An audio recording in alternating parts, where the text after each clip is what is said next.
ಎಲ್ಲರಿಗೂ ನಮಸ್ಕಾರ. ನಾನು ನಿಮ್ಮ Latha. Welcome back to Latha Venkatesh kitchen. ಇವತ್ತು ನಮ್ಮ ಕಿಚನ್ನಲ್ಲಿ ತುಂಬ ಸಾಫ್ಟಾಗಿ ತುಂಬ ಜ್ಯೂಸಿ ಆಗಿರುವಂತಹ ಇನ್ಸ್ಟೆಂಟ್ ಕೇಕ್ನ ಯಾವ ರೀತಿ ಮಾಡೋದಂತ ಹೇಳ್ಕೊಡ್ತೀನಿ. ಟೇಸ್ಟ್ ಅಂತೂ ತುಂಬ ಅದ್ಭುತವಾಗಿರುತ್ತೆ. ಮಕ್ಕಳು ದೊಡ್ಡವರು ತುಂಬ ಇಷ್ಟಪಟ್ಟು ತಿಂತಾರೆ ಈ ಡೆಸರ್ಟ್ನ. ಖಂಡಿತ ಒಂದ್ಸಲ ನಿಮ್ಮ ಮನೆಯಲ್ಲಿ ಟ್ರೈ ಮಾಡಿ. ಹಾಗಾದರೆ ಹೇಗೆ ಮಾಡೋದಂತ ನೋಡೋಣ ಬನ್ನಿ. ಮೊದಲು ನಾವು ಮಿಕ್ಸ್ಚರ್ನ ರೆಡಿ ಮಾಡ್ಕೊಳ್ಳೋಣ. ಒಂದು ಅಗಲವಾಗಿರೋ ಒಂದು ಪಾತ್ರೆ ತೊಗೊಳ್ಳಿ. 1 ಕಪ್ ಆಗಷ್ಟು ಮೊಸರು, 1 ಕಪ್ ಆಗಷ್ಟು ಶುಗರ್ ಸೇರಿಸ್ತಾ ಇದ್ದೀನಿ. ಸೇಮ್ ಕ್ವಾಂಟಿಟಿಯಲ್ಲಿ ಕಪ್ನ ಬಳಸಿ, ಹಾಗಾದರೆ ಪರ್ಫೆಕ್ಟಾಗಿ ಬರುತ್ತೆ.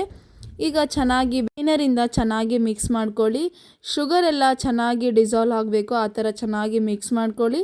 ಈಗ ನೋಡಿ ಪರ್ಫೆಕ್ಟಾಗಿ ರೆಡಿಯಾಗಿದೆ. ಇದಕ್ಕೆ 1 ಕಪ್ ಆಗಷ್ಟು ನಾನು ಮೈದಾ ಅಥವಾ ಗೋಧಿ ಹಿಟ್ಟು ಸೇರಿಸ್ಕೊಳ್ಳಿ. ನಾನು ಮೈದಾ ಸೇರಿಸ್ತಾ ಇದ್ದೀನಿ. 1 ಕಪ್ ಆಗಷ್ಟು ಮೈದಾ, ಅದನ್ನು ಸಣ್ಣದಾಗಿ ಸಾಣಿಗೆ ಮಾಡಿತಾ ಇದ್ದೀನಿ, ನೋಡ್ತಿರ್ಬೋದು. ಚೆನ್ನಾಗಿ ಸಾಣಿಗೆ ಮಾಡಿದ ನಂತರ 1 ಕಪ್ ಆಗಷ್ಟು ನಾನು ಮಿಲ್ಕ್ ಸೇರಿಸಿ, ಈಗ ಸೇರಿಸಿದ ನಂತರ ಒಂದು 1/2 ಕಪ್ ಆಗಷ್ಟು ನಾನು ಗೀ ಹಾಕ್ತಾ ಇದ್ದೀನಿ. ಗೀ ಪ್ಲೇಸಲ್ಲಿ ರಿಫೈನ್ಡ್ ಆಯಿಲ್ ಅಥವಾ ಬಟರ್ ಯಾವುದಾದ್ರೂ ಸೇರಿಸ್ಕೊಳ್ಳಿ. ಇದಕ್ಕೆ 1 ಕಪ್ ಆಗಷ್ಟು ಸೋಜಿ ರವೆ ಸೇರಿಸಿ, ಸೋಜಿ ರವೆ ನಾವು ಉಪ್ಪಿಟ್ಟು ಮಾಡ್ತೀವಲ್ವ, ಆ ರವೆ ಸೇರಿಸಿ ಈಗ ಸ್ಟೇನರಿಂದ ಚೆನ್ನಾಗಿ ಮಿಕ್ಸ್ ಮಾಡ್ಕೊಳ್ಳಿ. ಈಗ ಎಲ್ಲ ಚೆನ್ನಾಗಿ ಮಿಕ್ಸ್ ಮಾಡಬೇಕು, ಗಂಟಿಲ್ಲದೆ ಚೆನ್ನಾಗಿ ಮಿಕ್ಸ್ ಮಾಡ್ಕೊಳ್ಳಿ. ನೋಡ್ತಿರ್ಬೋದು, ಒಂದು ಸ್ವಲ್ಪ ಗಂಟಿಲ್ಲದೆ ಚೆನ್ನಾಗಿ ಮಿಕ್ಸ್ ಮಾಡ್ಕೊಳ್ಳಿ. ಬ್ಯಾಟಲ್ ಒಂಥರ ಸಾಫ್ಟಾಗಿ ಬರಬೇಕು, ಆ ಥರ ಚೆನ್ನಾಗಿ ಮಿಕ್ಸ್ ಮಾಡ್ಕೊಳ್ಳಿ. 2ರಿಂದ 3 ನಿಮಿಷ ಚೆನ್ನಾಗಿ ಮಿಕ್ಸ್ ಮಾಡ್ಕೊಳ್ಳಿ.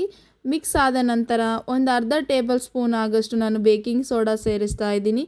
ಈ ಬೇಕಿಂಗ್ ಸೋಡಾ ಸೇರಿಸೋದ್ರಿಂದ ಕೇಕ್ ತುಂಬ ಫ್ಲಫಿಯಾಗಿ ಪರ್ಫೆಕ್ಟಾಗಿ ಬರುತ್ತಂತ ಅಷ್ಟೇ. ಈ ಪ್ಲೇಸಲ್ಲಿ ಈನೋ ಅಥವಾ ನಿಂಬೆ ರಸ ಯಾವುದಾದ್ರೂ ಸೇರಿಸ್ಕೊಳ್ಳಿ.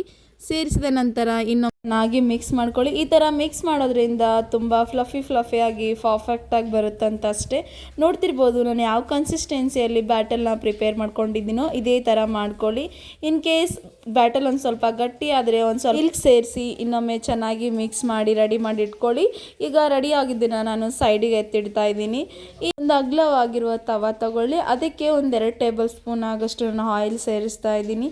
ಆಯಿಲ್ನ ಚೆನ್ನಾಗಿ ಅಪ್ಲೈ ಮಾಡ್ಕೊಳ್ಳಿ. ಎಲ್ಲ ತವಗೆ ಅಪ್ಲೈ ಆಗಿರ್ಬೇಕು, ಆ ಥರ ಚೆನ್ನಾಗಿ ಅಪ್ಲೈ ಮಾಡ್ಕೊಳ್ಳಿ. ಅಪ್ಲೈ ಮಾಡ್ಕೊಂಡ ನಂತರ ನಾವು ಆಲ್ರೆಡಿ ರೆಡಿ ಮಾಡಿಟ್ಟಿರುವಂತಹ ಬ್ಯಾಟಲ್ನ ಸೇರಿಸಿ, ಎಲ್ಲ ಬ್ಯಾಟಲ್ಲು ನಾನು ಯಾವ ರೀತಿ ಸೇರಿಸ್ತಾ ಇದ್ದೀನೋ ಸೇಮ್ ಅದೇ ರೀತಿ ಸೇರಿಸ್ಕೊಳ್ಳಿ. ಈಗ ನೋಡಿ ಬ್ಯಾಟಲ್ನ ನಾನು ಸ್ಲೋ ಆಗಿ ಸೇರಿಸ್ತಾ ಇದ್ದೀನಿ. ಸೇರಿಸಿದ ನಂತರ ಇದನ್ನು ಒಂದು ಸೈಡಿಗೆ ಎತ್ತಿಡಿ. ಈಗ ಗ್ಯಾಸ್ ಸ್ಟವ್ ಮೇಲೆ ಒಂದು ಗ್ಯಾಸ್ ಹಚ್ಚಿದ ನಂತರ ಈಗ ನಾವು ಹಂಚು ಇಡಿ. ನಾವು ರೊಟ್ಟಿ ಮಾಡ್ತೀವಲ್ವ, ಆ ಹಂಚು ಅಥವಾ ದಪ್ಪವಾಗಿರುವ ಹಂಚು ಯಾವುದಾದ್ರೂ ಹೆಂಚನ್ನ ಇಡಿ. ಹೆಂಚಿಟ್ಟಿದ ನಂತರ ಒಂದು ಸ್ವಲ್ಪ ಹೀಟ್ ಆದಮೇಲೆ ನಾವು ಬ್ಯಾಟಲ್ ಸೇರಿಸಿ ರೆಡಿ ಮಾಡಿಟ್ಕೊಂಡಿರುವ ತವನ ಇಡ್ತಾ ಇದ್ದೀನಿ. ತವ ಇಟ್ಟಿದ ನಂತರ ಕ್ಯಾಪ್ ಕ್ಲೋಸ್ ಮಾಡಿ ಇಟ್ಬಿಡಿ. ಒಂದು 5ರಿಂದ 6 ನಿಮಿಷ ಲೋ ಫ್ಲೇಮಲ್ಲಿ ಚೆನ್ನಾಗಿ ಕುಕ್ ಮಾಡ್ಕೊಳ್ಳಿ. 5ರಿಂದ 6 ನಿಮಿಷ ಆದಮೇಲೆ ತೋರಿಸ್ತಾ ಇದ್ದೀನಿ. ನೋಡ್ತಿರ್ಬೋದು ಎಷ್ಟು ಫ್ಲಫಿಯಾಗಿ ಎಷ್ಟು ಪರ್ಫೆಕ್ಟಾಗಿ ಬಂದಿದೆ ಅಲ್ವಾ. ಇದನ್ನು ಒಂದು ಚಾಕು ಸಹಾಯದಿಂದ ಈ ಥರ ನೋಡಿ ನಾನು ಯಾವ ಥರ ಮಾಡ್ತಾ ಇದ್ದೀನೋ ಸೇಮ್ ಇದೇ ಥರ ಮಾಡಿ ಎಷ್ಟು ಪರ್ಫೆಕ್ಟಾಗಿ ಬರ್ತಾ ಇದೆ ಅಲ್ವಾ. ಮೇಲೆ ಒಂದು ಪ್ಲೇಟ್ ಇಟ್ಟು ಇದನ್ನು ಟರ್ನ್ ಮಾಡ್ಕೊಳ್ಳಿ. ಈಗ ನೋಡಿ ನಾನು ಟರ್ನ್ ಮಾಡಿ ತೋರಿಸ್ತಾ ಇದ್ದೀನಿ ಎಷ್ಟು ಪರ್ಫೆಕ್ಟಾಗಿ ಬಂದಿದೆ ಅಲ್ವಾ.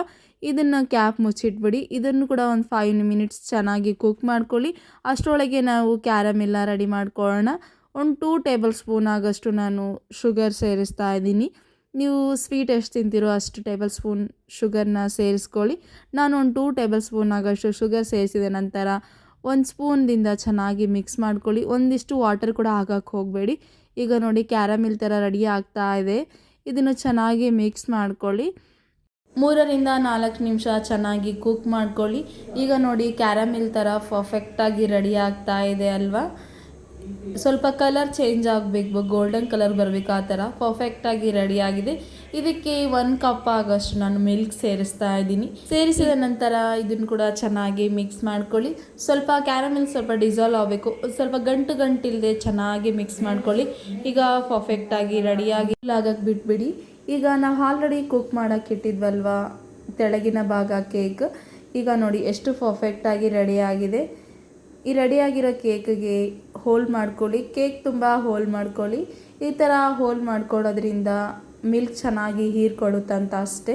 ಒಳಗಡೆ ಎಲ್ಲ ಹೀರ್ಕೊಂಡು ತುಂಬ ಜ್ಯೂಸಿಯಾಗಿ ಪರ್ಫೆಕ್ಟಾಗಿ ಬರುತ್ತೆ. ಆಲ್ರೆಡಿ ರೆಡಿ ಮಾಡಿ ಇಟ್ಕೊಂಡಿದ್ವಲ್ವ ಮಿಲ್ಕ್ನ ಅದನ್ನು ಸೇರಿಸಿ ಈ ಥರ ಸೇರಿಸೋದ್ರಿಂದ ತುಂಬ ಜ್ಯೂಸಿಯಾಗಿ ಪರ್ಫೆಕ್ಟಾಗಿ ಬರುತ್ತೆ. ಈಗ ಸೇರಿಸಿದ ನಂತರ ಒಂದು ಕ್ಯಾಪ್ ಮುಚ್ಚಿಟ್ಬಿಡಿ.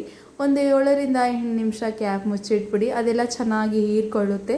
ನಾನು ಕ್ಯಾಪ್ ಮುಚ್ಚಿಡ್ತಾ ಇದ್ದೀನಿ, ನೋಡ್ತಿರ್ಬೋದು. ತದನಂತರ ತೋರಿಸ್ತೀನಿ ನೋಡಿ ಎಷ್ಟು ಪರ್ಫೆಕ್ಟಾಗಿ ಹೀರ್ಕೊಂಡಿದೆ. ಈಗ ಇದಕ್ಕೆ ಡ್ರೈ ಫ್ರೂಟ್ಸ್ನ ಸೇರಿಸ್ತಾ ಇದ್ದೀನಿ ನಾನು. ಡ್ರೈ ಫ್ರೂಟ್ಸ್ ಪ್ಲೇಸಲ್ಲಿ ನಿಮ್ಗೆ ಇಷ್ಟ ಇಲ್ಲಾಂದರೆ ಡ್ರೈ ಫ್ರೂಟ್ಸ್ನ ಸ್ಕಿಪ್ ಮಾಡ್ಕೊಳ್ಳಿ. ನಾನು ಸೇರಿಸ್ತಾ ಇದ್ದೀನಿ. ಈ ಥರ ಸೇರಿಸೋದ್ರಿಂದ ತುಂಬ ಕಲರ್ಫುಲ್ಲಾಗಿ ಚೆನ್ನಾಗಿ ಕಾಣುತ್ತೆ ಅಂತ ಅಷ್ಟೇ. ತುಂಬ ಸಾಫ್ಟಾಗಿ ತುಂಬ ಜ್ಯೂಸಿ ಆಗಿರುವಂತಹ ಕೇಕ್ ರೆಡಿಯಾಗಿದೆ.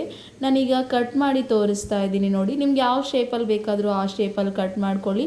ನಾನು ಈ ಶೇಪಲ್ಲಿ ಕಟ್ ಮಾಡಿ ತೋರಿಸ್ತಾ ಇದ್ದೀನಿ. ಎಷ್ಟು ಪರ್ಫೆಕ್ಟಾಗಿ ಬರ್ತಾ ಇದೆ ಅಲ್ವಾ. ಈಗ ನೋಡ್ತಿರ್ಬೋದು ಎಷ್ಟು ಜ್ಯೂಸಿಯಾಗಿ ಎಷ್ಟು ಪರ್ಫೆಕ್ಟಾಗಿ ಕಾಣ್ತಾ ಇದೆ. ಖಂಡಿತ ನೀವು ನಿಮ್ಮ ಮನೆಯಲ್ಲಿ ಟ್ರೈ ಮಾಡಿ. ಹೇಗಿದೆ ಅಂತ ಕಾಮೆಂಟ್ ಬಾಕ್ಸಲ್ಲಿ ತಿಳಿಸ್ಕೊಡಿ. ಪ್ಲೀಸ್ ಲತಾ ವೆಂಕಟೇಶ್ ಯೂಟ್ಯೂಬ್ ಚಾನಲ್ಗೆ ಸಬ್ಸ್ಕ್ರೈಬ್ ಮಾಡಿ, ಶೇರ್ ಮಾಡಿ. Thank you for watching. Thank you.